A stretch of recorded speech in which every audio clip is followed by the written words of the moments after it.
The green arrow in this video is showing the steering arm limiter stop, and the red arrow is coming from the steering arm on the main hub.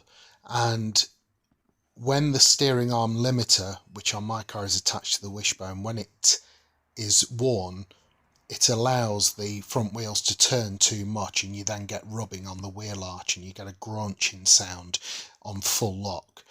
So the simple fix when you have this situation, they're only held on by 2 bolts.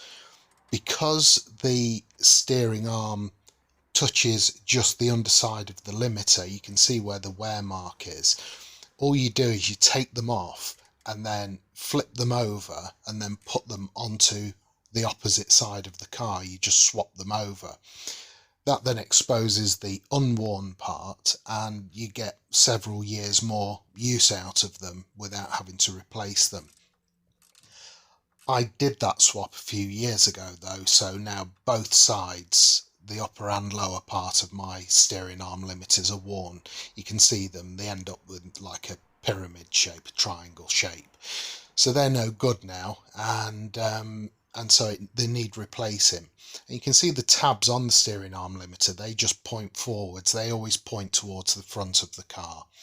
So because that is now done with and is no more use to me, I've bought a new one, well, new pair of them to put on both sides of the car. Only cost about £15. I actually got them for about £5 from Amazon actually, because they were doing some promotion, so I got a discount voucher. And it's very simple, you just take the old one off and put the new one on, and you can see the extra meat that you've got on there, so your steering arm limiter will be back to normal and no more rubbing.